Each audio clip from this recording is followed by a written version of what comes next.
Good morning, afternoon, evening, ladies and gentlemen. I'm George Moss again here at AllpointsTV.com and also WFOV 92.1. And we are very glad to have you with us this afternoon at 2 o'clock in the afternoon here at the studio that everybody is now talking about.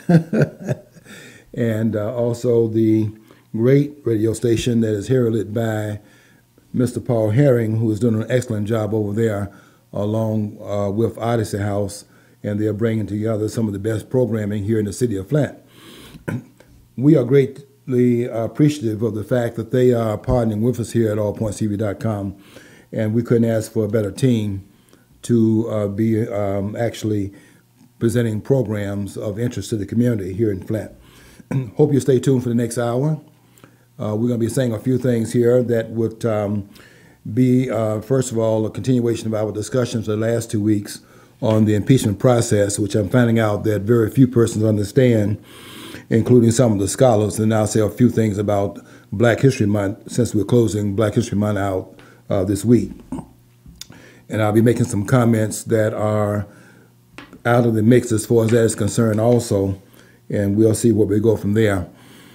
But I want to start out by picking up what we left off last week. We were trying to say a few things about how the impeachment process operates in this country, since it seems like they are not going to stop until they bring about the charges against the President of the United States, this idea of impeach 45. And I want to clear up what the process should look like based upon the constitutional mandates, rather than this idea of what is being talked about by people like Alan Dershowitz, who have been criticizing for the last several weeks about his lack of understanding of the process. And most persons don't understand it.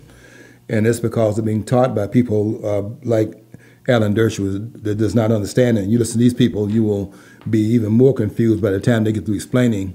You said, somebody pointed out on Facebook, and you're a teacher, so I mean, you might be able to shed light on this if it was accurate or not, but as the federal government increased their control over schools, the ideas of civics class basically diminished. Basically, they were reduced. And somebody pointed out, I don't know if it's accurately or inaccurately, but they said when you Democrats took over, that's what this individual said. It wasn't me, so don't go blistering me, people. But it's like when you Democrats took over, you cut that out. You cut out civics classes. You don't want people to know how the Constitution really works. Now, do you think that's a fair assessment? That's a fair assessment. And it goes into, that's definitely true. And in a larger sense, in another instance, the idea of the attack upon the strictures of Western civilization on the college level, they cut out the classes called Western Civ. For example, when I was in college, every student had to take a year course in Western civilization. I would doubt seriously if Western civilization is taught anywhere in any of the universities today because of the attacks being made upon Western civilization. Maybe Hillsdale. Yeah, maybe. I'm going to check with Hillsdale. If there's any possibility of it happening, it would be at Hillsdale College because they are so independent of the mechanics in place here put into place by the federal government. They do not want anything standing in their way as a globalist, continue their efforts to bring about a global reach, which was written about back in the 80s, by the way, by the book put out by Mueller and Barnett, a book called Global Reach, Ronald Mueller and David Horowitz.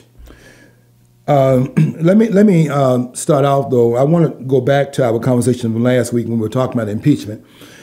And I want to read, after we got through with that conversation, I went online to read what do the pundits have to say about the question that I raised last week, can the Congress members be impeached? And I want to see what would be some of the answers given to that question online. And I got this, this part of it from the internet, and here's what they had to say about it. The question is, can the Congress members be impeached? So here's the answer by this one writer. It says here, the short answer is maybe, but probably not. Let me read further. The Constitution states that the President, Vice President, and all civil officers of the United States shall be removed from office on impeachment for and conviction of treason, bribery, and other high crimes and misdemeanors. The question then, I'm still reading, the question then is whether or not members of Congress are considered, quote, civil officers of the United States. To my knowledge, this has never been ruled on in a court. One member of Congress was actually impeached, Senator William Blount from Tennessee in 1797. The House voted to impeach him, but the Senate refused to accept the impeachment because they had already voted to expel Blount from the Senate. No other member of the Senate, I'm putting of the Senate here, but he says no other member has since been impeached, but they mean to say no other member of the Senate has since been impeached. Both houses of Congress have the power to expel their own members and have exercised that power more than a handful of times. Still reading, in my view, untrained in constitutional law, however, I don't think members of Congress can be impeached. Here's why. And then he lists 3 reasons why he thinks that members of Congress cannot be impeached. Number 1, the Constitution already gives Congress a way to expel their own members without the impeachment process. 2, impeachment is in Article 2 of the Constitution, which is specific to the executive branch.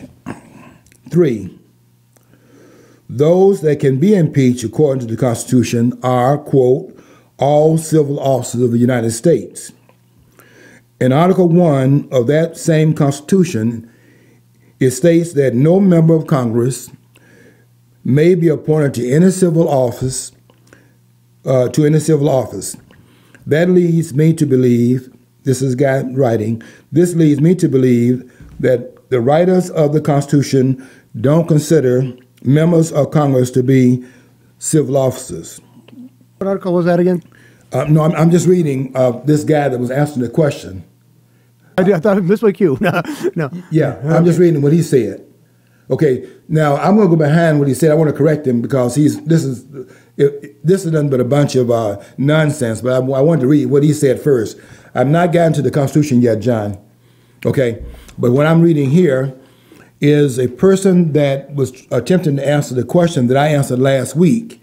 When I answered the question, can Congress members be impeached? And so this person, I went online to find out what have some of the pundits said about that. Now, I was just reading what one of the pundits wrote. He finishes up his writing on it by saying finally, so since it was tried once, and the Constitution in this case has never been interpreted and ruled on by a court that I'm aware of, I suppose it can be possible, but most likely not. Anyway, there's no need to, since the House and Senate can simply vote to expel a member. Now, people that read this and other such statements made by others, I want to tell you something. This is, all of it is nothing but pure nonsense. Let me go back over it. I want to stop and pause to explain, first of all, what is being said here and why this is so wrong and so ridiculous. Now, don't forget the question this person supposedly is answering is, can the Congress members be impeached? He starts the article out, this is his answer now, he starts the answer out by doing what Alan Dershowitz does. He says, the Constitution states that, and he's quoting Article 2, Section 4. He doesn't say that's where it's found, but I'm just telling you where it's found in the Constitution. The Constitution states that, and he says, quote, he's quoting Article 2, Section 4, the President, Vice President, and all civil officers of the United States shall be removed from office on impeachment for and conviction of treason, bribery, or other high crimes and misdemeanors. You know, when I read these people that do things like this, it really just makes my blood pressure boil, because he is purporting to be talking about the impeachment process, and rather than quoting the language in the Constitution that deals with the impeachment process, he goes and and quotes the Constitution as it relates to using the impeachment process to remove a civil officeholder of the United States from office. That is not the impeachment process. What he's quoting is what it requires if the impeachment process is used to remove a civil officeholder of the United States from office. So he goes to Article 2, Section 4, which says the President, Vice President, and all civil officers of the United States shall be removed from office, not to be impeached, to be removed from office on impeachment for and conviction of treason, bribery, and other high crimes and misdemeanors. That is not the impeachment process. The impeachment process, and I could quote it, but let me let me go read the impeachment process. That's found in Article 1, Section 2, Clause 5. This is, I wonder if people can read. And I'm going to show you they can't read. And I'm going to show you that this person admits they can't read by what he states in this particular, he is admitting he can't read. I'm going to show you where it's found. And he says it in here, but you have to be able to interpret it. But I'm going to show you that he admits he cannot read. And it's in there, what I read. But I'm going to quote it later on. Let me read, first of all, Article 1, Section 2, Clause 5, which is the impeachment process. Okay, Article 1, Section 2, Clause 5 says the following. The House of Representatives shall choose their Speaker and other officers, and shall have the sole power of impeachment. So we're talking about the impeachment process. The impeachment process starts out in the House. The House brings about the charge of impeachment. Article 1, Section 2, Clause 5 does that. And then in Article 1, Section 3, Clause 6, continuing the impeachment process, starts off in the House, Article 1, Section 2, Clause 5, then is referred to the Senate where the trial takes place. And here's what Article 1, Section 3, Clause 6 says.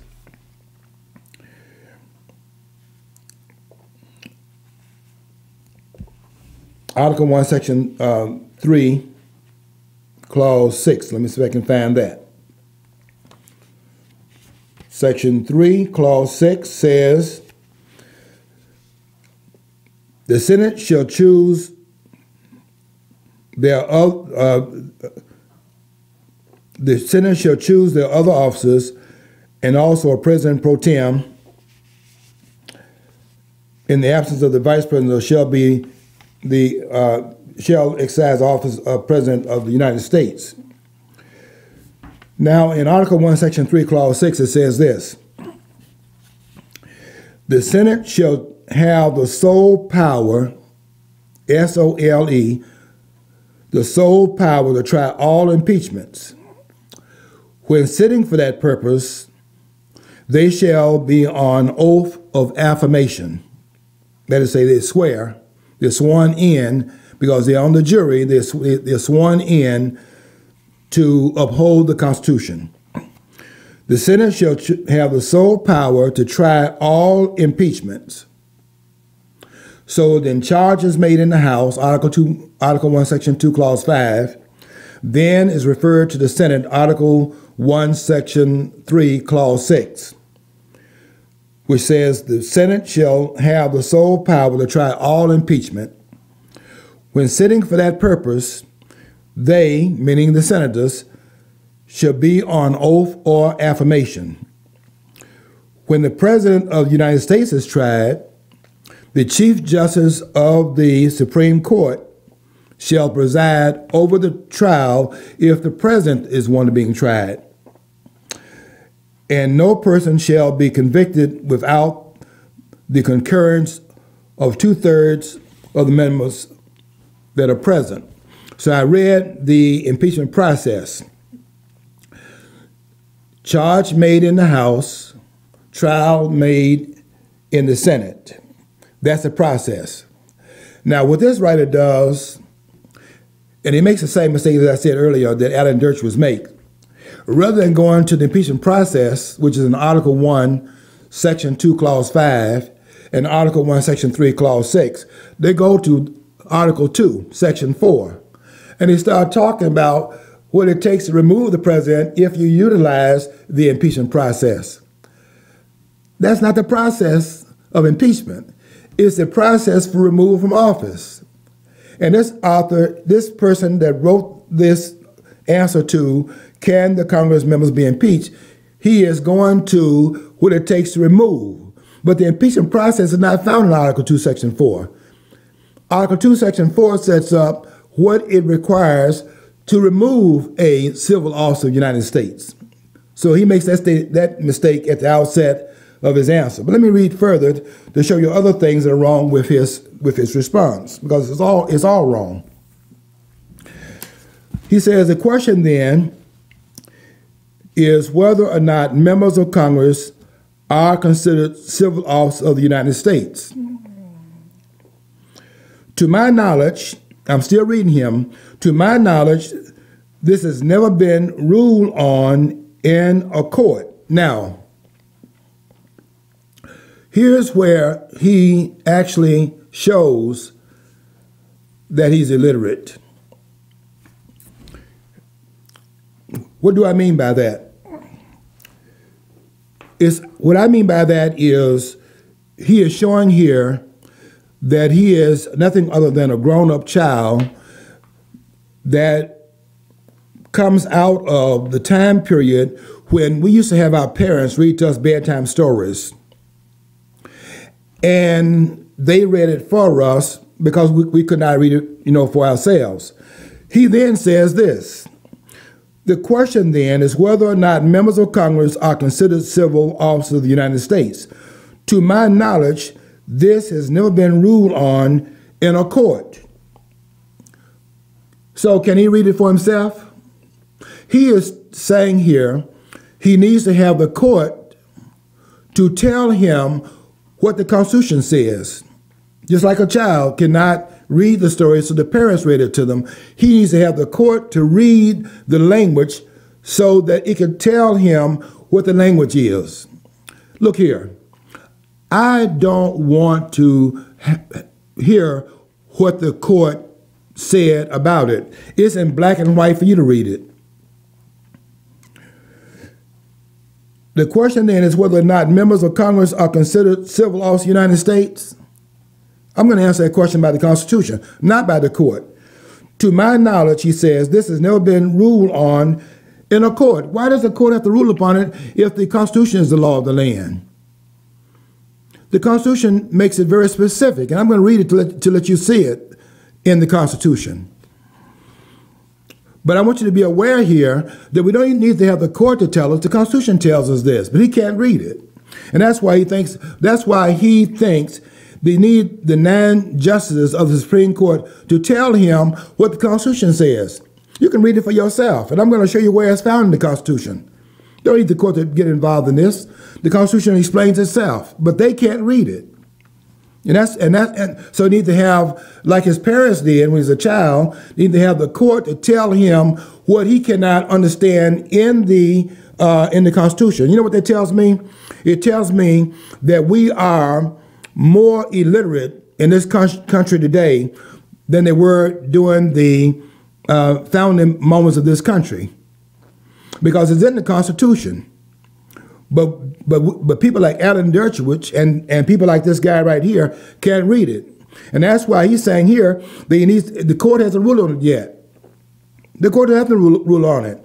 The Constitution explains itself in terms of what is required for this. He's answering the question here because he says that the court hasn't ruled on it, that whether or not a member of the House or Senate are civil officers of the United States. The Constitution has already declared that whether or not that's true or not. And I'm going to read to you where it's found, but he couldn't read it because he doesn't understand what he's reading. And I'll read it to you where you'll understand it when I get to that point. But let me say here, the Constitution is very clear about whether or not a senator or a member of the House is a civil officer of the United States. It's very clear about that. And I'm going to show you where that's found in a few minutes. He goes on, this guy goes on, both houses of Congress have the power to expel their own members and have exercised that power more than a handful of times. In my view, I'm still quoting this guy, in my view, untrained in constitutional law, I will agree with him on that. He says, I don't think members of Congress can be impeached. Here's this guy saying, I don't think that members of Congress can be impeached. Look, folks. Members of Congress cannot be impeached. Now, he gets off and says that it happened one time in the past where a member of Congress, a senator, William Blount, I told you this last week, William Blount was impeached. Now, here's the confusion of this writer about that case. He says, and let me find that part of his statement, where he talks about Blount. The question then is whether or not members of Congress are considered civil officers of the United States. To my knowledge, this has never been ruled on in a court. One member of Congress was actually impeached, Senator William Blount from Tennessee in 1797. The House voted to impeach William Blount, but the Senate refused to accept the impeachment because they had already voted to expel Blount from the Senate. And he says no other member has since been impeached. So he thinks, this writer thinks, that the reason that the Senate did not try William Blount on the impeachment charge is because by the time it got to the Senate, the person that was to be tried on the impeachment charge had already been expelled from the Senate by the senators, and therefore there was no need to go forward with the trial. Let me tell you something. This is pure nonsense. We're dealing with people that are illiterate. Go to another case. Go to the case of William Belknap, who is the Secretary of War that was impeached and tried in 1876. William Belknap was the Secretary of War under Ulysses S. Grant. And everybody was wondering about why it was William Belknap was able to do so much partying, buying his wife all these expensive things on a salary at that time of $8,000. How are they able to do that? Which is the same question raised right now about these gangsters. How are they able to be millionaires? 50% of the members of the Congress are millionaires on a $174,000 salary in the House and in the Senate. How are they able to be millionaires without producing a product and able to be millionaires on a salary of $174,000? How are they able to do that? That question was raised with William Belknap. They finally found out how he was able to do it. Selling influence by his being the Secretary of War, selling influence in the government and getting kickbacks. So when they found out how he was able to do it, they began to bring 5 charges of impeachment against Bill Knapp. Bill Knapp then runs to Ulysses S. Grant to run ahead of the impeachment process. He's going to resign his position before the articles of impeachment, 5 in numbers, could be invoked against him. And he went to Ulysses S. Grant and was, in fact, offering his resignation, hoping to head off the impeachment process so that they would not invoke impeachment against him. The House of Representatives in 1876 went forward with the impeachment anyway and impeached him. Although he had resigned his position, they carried forth the impeachment. And on the 5 articles, they impeached him nevertheless, and he was tried in the Senate, although he had already resigned. They still tried him in the Senate. Oh, by the way, we just slid into it. I had a call come in. So anyway, we're already on break from the people from WFOV. I didn't get a chance to give you a heads up. They're taking their break already? Yeah, okay, yeah. So you'll be back in a few minutes, a couple minutes, okay? Okay, they've taken their break with WFOV, and they'll be back in 4 minutes, probably less than that now since they took a break at the 26-minute mark.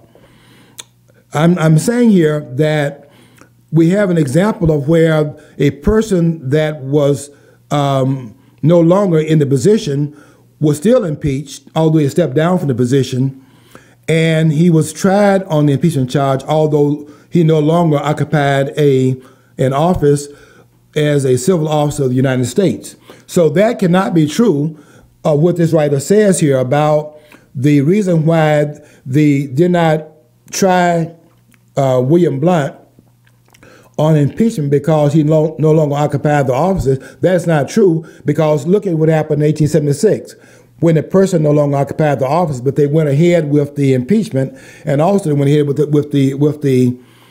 the trial. So why didn't they go ahead with the trial as it relates to William Blount?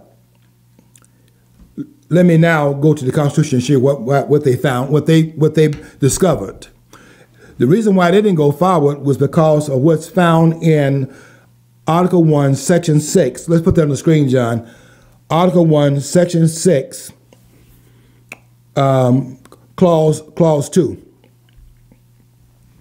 And I want you to read it, John, because I'm going to read it. I'm going to make sure that you read it, and then I'm going to read it from the Constitution. Okay, what's Article 1? Article 1, Section 6. Clause 2. Clause 2. No senator or representative shall, during the time in which he was elected, be appointed to any civil office under the authority of the United States which had been created, or the emollients, I don't know what that word means, whereof shall be increased during such time, and no person holding any office under the United States shall be a member of either house during his continuance in office. Okay, some of that didn't come through, but I'll read it again. Make sure your mic is on, John, for the second part, because I want you to read something else from the Constitution as well when we get to another segment of the Constitution, which is Article 2, Section 1, Clause 2. But in Article 1, Section 6, Clause 2, it says this: no senator or representative shall, during the time for which he was elected, be appointed to any civil office under the authority of the United States, which shall have been created, or the emolument whereof shall have been increased during such time, and this is the most important part, and no person holding any office under the United States shall be a member of either house during his continuance in office. Now let me just go back to this part here. I want you to notice something in the language. Something is missing here if their understanding of it is clear. Here's what it doesn't say. I want you to look at this language very carefully down here where it says, no senator or representative shall, during the time for which he was elected, be appointed to any, listen carefully here. The word is missing if their understanding is correct. The word is missing is other. Notice it does not say Welcome back, WFO viewers. WFO. Okay, I want to welcome you back. You were too busy. I didn't want to play the music, so. Okay. I want to welcome you back from WFOV. No senator or representative shall, during the time for which he was elected, be appointed. Notice it does not say to any other civil office on the authority of the United States. It's a very different reading here if you say be appointed to any civil office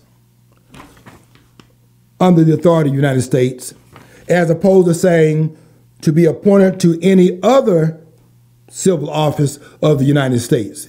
You see the difference here? If the senators or members of the House are members of the civil officers, are included in the civil office of the United States, the language would then say be appointed to any other civil office. Why? Because they already occupy a civil office of the United States. And therefore, the word other would be put in there if they were already civil officers.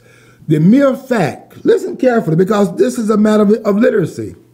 The mere fact it does not say any other officer shows you that they excluded him from being civil officer of the United States. Is that right or wrong? Not only that, let's put up here. I was wondering where you're going to go with that myself, and then when I was like, wow, he makes Put your mic on, John. Okay. Can you hear me? Can you hear me at all? I'm still not hearing you clearly. Okay, well, yeah. I'm not coming through on the mic. Okay, well, sorry. Yeah, I Must be a button or something that's off. No, I'm on. I can be. It may be coming through there to the listener, but I can. Yeah. But I'm going to assume what you're going to say here. Well, I was just say, yeah, I didn't know where you're going to go with that until you came up with that. You know, I didn't. Dang, it's like, yeah, you made a valid point. You know. Yeah, you see the language here, John. They can't read. We are people that are running the country that are illiterate. I don't mean that they can't. You know, if you say see spot jump, jump, jump, jump. That's the Dick and Jane books. You can read the words. Because there's no content to that. Well, you can read the words, but do you understand what you're reading? And so the mere fact the word other is not in that language. No senator or representative shall, during the time for which he was elected, be appointed to any civil office under the authority of the United States. The mere fact does not say to any other office under the authority of the United States, shows you that the intent was not to include the members of the House and Senate as members, as civil officers of the United States. Otherwise, the word other would have been there. But not only that, let me go to another part to show you the same thing. Look in Article 2, Section 1, Clause 2. John, put that up on the screen. Article 2, Section 1, Clause 2. And can you read that for us as well? Okay, can you hear me? I can hear you now. Okay. Very clearly. Okay. The executive clause, Section 1, Clause 2, you said, right? Section 2, you said? I'm having problems. Go ahead and read it, John. Okay. And I'll read it over. I'll read it again when you get through. Okay. For some reason, our mics are not clicking today, but that's all right. We'll be able to still make the section. point. Okay, we got the section 1, right? Section 1, Clause 2, correct? Okay. Each state shall appoint in such manner as the legislature thereof may direct a number of electors equal to the whole number of senators and representatives to which the state may be entitled in the Congress. But no senator or representative or person holding an office or trust or profit under the United States shall be appointed elector. Okay. It's the same thing. It's the same thing here. I was saying in Article 1, Section 6, Clause 2, that the word other is not there, meaning then there's no connection to civil office of the United States and the senators and the members of the House. If they were civil office of the United States, then it would have said and other members of the civil office of the United States. Let me go back and read it again, because I want you to get this down. It's not hard when you understand the Constitution, but if you don't understand it, as they don't, they make it hard. Article 1, Section 6, Clause 2, no senator or representative shall, during the time for which he was elected, be appointed to any civil office under the authority of the United States. It does not say be appointed to any other civil office of the United States, which will right there show you that they do not have the intention of placing senators and members of the House under the authority of the United States. They're not civil office of the United States. If they were, the word any other would be there, not any civil office. It would say any other civil office, but it doesn't do that. Another problem you would have there if it was if they were civil office of the United States would be this problem right here, which I didn't point this out when I was talking about it earlier. If it says this, for example, the reason why that can't be true, of them saying that a senator or member of the House civil office of the United States. It cannot be true for this reason, also found in Article 1, Section 6, Clause 2. This is part right here. And no person holding any office under the United States, listen to this right here carefully now, shall be a member of either house during his continuance in office. In other words, if they were civil officers of the United States, this part says they can't even hold the office of members of the Senate and the House, because it's forbidden to members of the civil office of the United States. It's forbidden to them in that language. In other words, if the members of the House and Senate were officials of the civil office of the United States, if they were civil office of the United States, they could even hold their office based on this language here. So you see how ridiculous it is. The Constitution is very clear. They are not civil officers of the United States. If they were, they couldn't even be holding the office, because it's forbidden to members of the House and Senate if they are civil officers of the United States. Isn't that what it says here? No person holding any office under the United States, I'm reading from the Constitution, shall be a member of either house during his continuance in office. They can't even be in office if they are officers of the civil office of the United States. It's forbidden to them if they are members of the Senate and members of the House, and they're members under the Constitution of the civil office of the United States. It's forbidden to them even to hold the office. So in other words, the Constitution would have to contradict itself in terms of making them civil officers and then forbidding them to hold office under the officers of the Senate and the House. That's a contradiction, wouldn't it? So it's saying here, not only is it that they're not civil officers of the United States, by saying that you cannot have civil officers of the United States being senators and members of the House, it also, in the earlier part of that, does not say to any other civil office of the United States. Very consistent. To any other office of the United States would be then, if they considered the House and Senate to be office of the United States, it would have to have the word other there to say to any other civil office of the United States. And it doesn't say other, because it does not include them to begin with as members of the House and the Senate as being officers of the United States. But I don't need to just have that as part of the language. They're very consistent here. Let me go to Article 2, Section 1, Clause 2. John read it, so let me read it again and show you what that's talking about, because it's very consistent here if you know how to read it. In Article 2, Section 1, Clause 2, it says this: each state shall appoint in such manner as the legislators thereof may direct a number of electors equal to the whole number of senators and representatives to which a state may be entitled in the Congress. What they're saying here, in order to decide how many electoral votes a state will have in electing a president, it will be equal to the number of members in the Senate and the members in the House. In Michigan, we have 14 members in the House, 2 members in the Senate. Therefore, they have 16 electoral votes. We have 14 districts. We have 2 senators.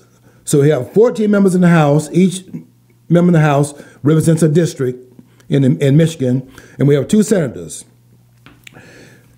So there are 16 electoral votes, but that's not the part I want to get to. I want to get to the part that deals with whether or not what we're doing here is satisfying the question whether or not a member of the House or the Senate are officials of the United States.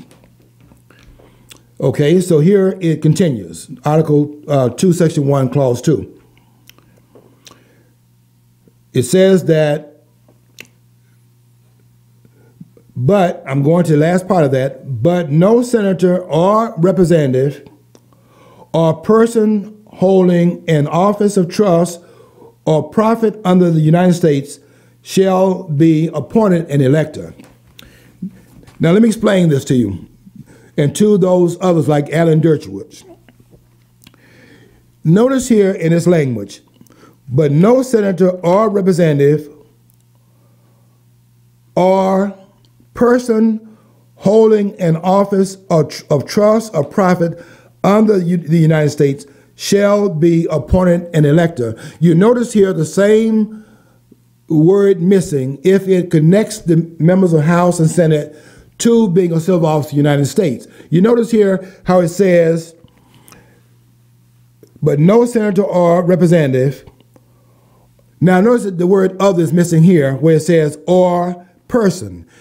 It doesn't say or other person holding an office of trust or profit under the United States. You see how important that is? The word other is not there, is it? So what is that saying there? If you're able to read this, I know you're more literate than they are, but they show they're illiterate. If the framers had intended to connect up the House and the Senate to civil office of the United States, it would have said this. But no senator or representative or other person holding an office of trust or profit under the United States shall be appointed as electors. It does not say that. It first of all forbid the members of the House and Senate from being electors. In other words, when you choose a president and you're choosing the Electoral College, members of the House and the Senate are expressly forbidden from being electors. Then it says, or persons, not other persons, or persons holding an office of trust or profit under the United States shall be appointed electors. It forbids the members of the House and the Senate from being electors, and also forbids those who are civil officers of the United States. But it doesn't say here, or other persons holding an office of trust. It says, or person holding an office of trust. And that's very important. The word other is missing. Because other would connect then, we were talking about other civil officers of the United States as, in fact, the House and Senate. And it does not do that there either. In 2 different parts, the word other is not there. And Alan Dershowitz and others are acting like the word other is in those two particular claims. I hope you can see the point. But these persons can't see the point because they can't read. I don't mean they can't pronounce the words. They can't see the proficiency of the writers of the language and what they meant by it. The word and others is not there in Article 1, Section 6, Clause 2. It is not there in Article 2, Section 1, Clause 2. The word other is missing, and that's profoundly important. Because other then says that the members of the House and Senate are forbidden to be electors, expressly so. But in addition to that, office holders of the United States, civil officers of the United States, are also forbidden. But that does not include the members of the House and Senate. They are forbidden because it's expressed in the Constitution. They cannot be electors. But in addition to them not being allowed, Office holders, not other office holders, office holders. The word other is not there.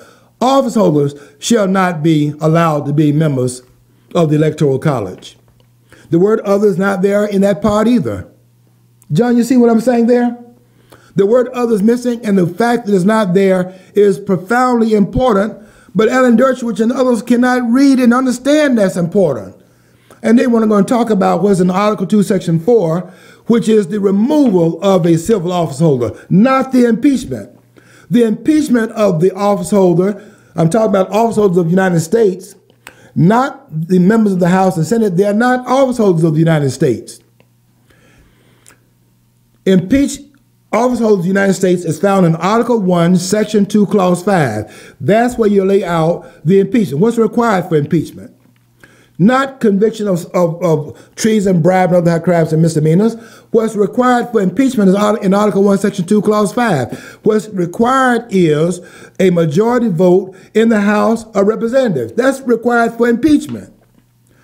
The trial to convict is not found in Article 2, Section 4. It's found in Article 1, Section 3, Clause 6. You convict upon 2/3 of the members of the Senate. Article 1, Section 3, Clause 6. You convict based on a 2/3 vote in the Senate.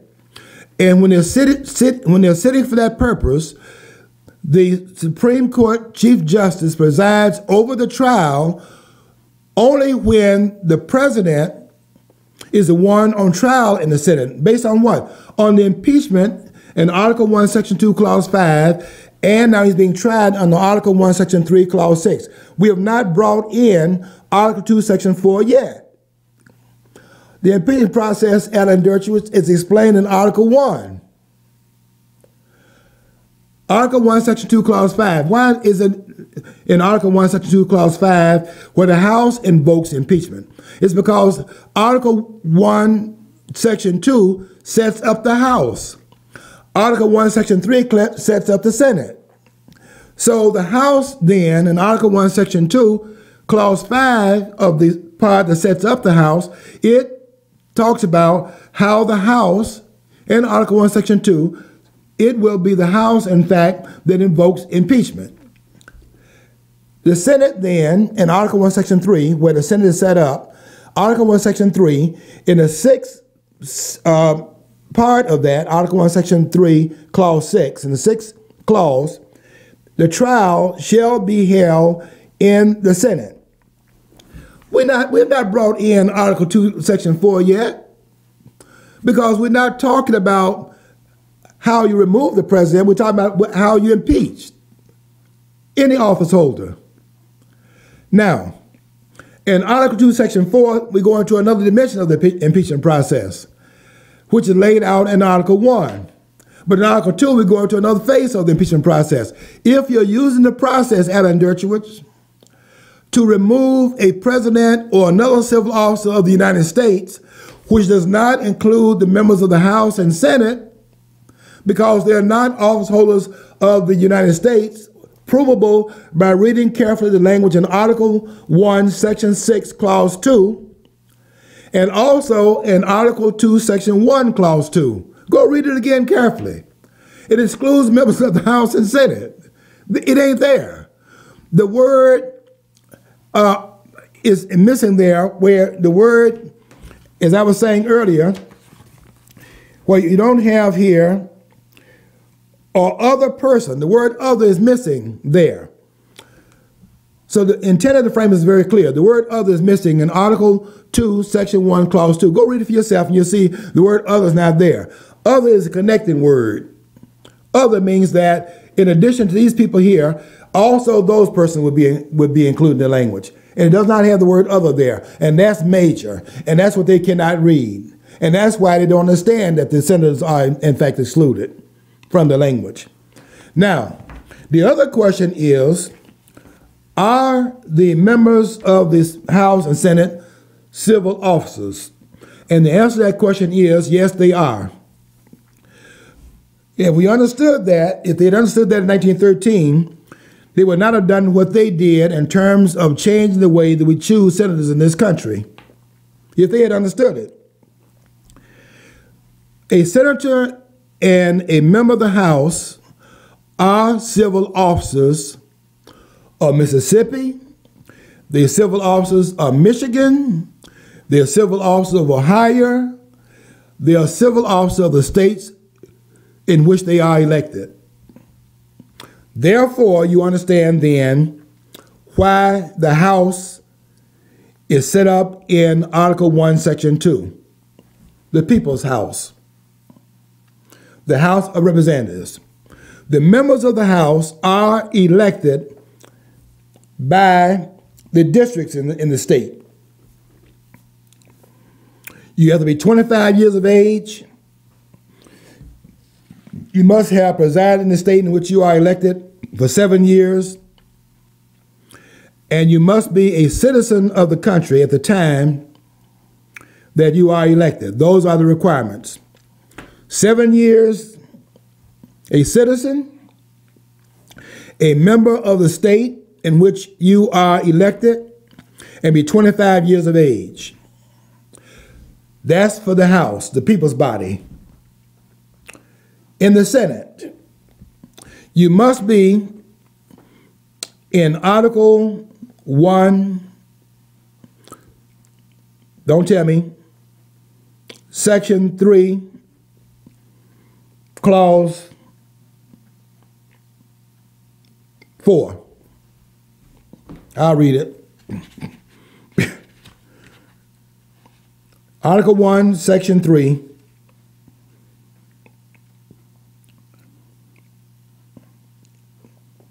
Article 1, Section 3, Clause 3, and then I'm going to read Clause 4 also, because I want to show you something different in Clause 4 that you don't find in the House.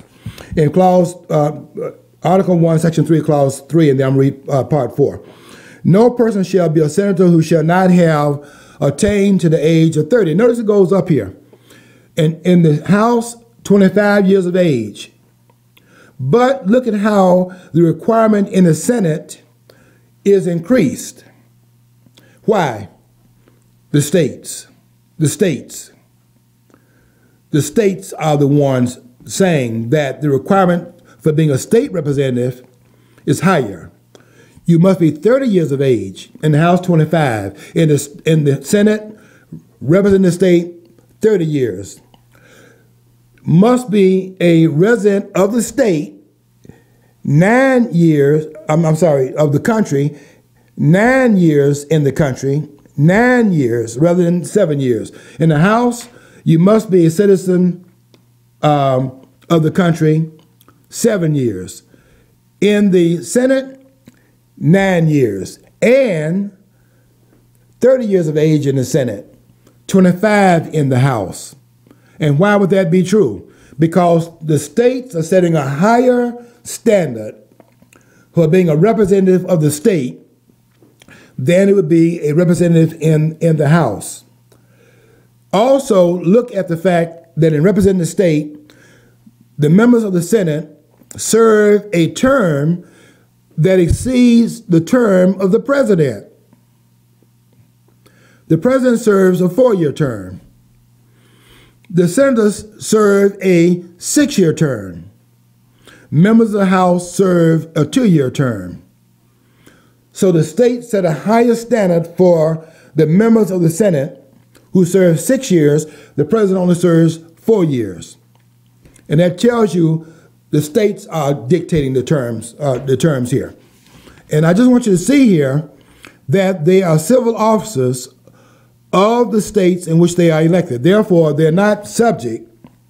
The states are not giving the federal government the claim upon those elected officials that come from the state.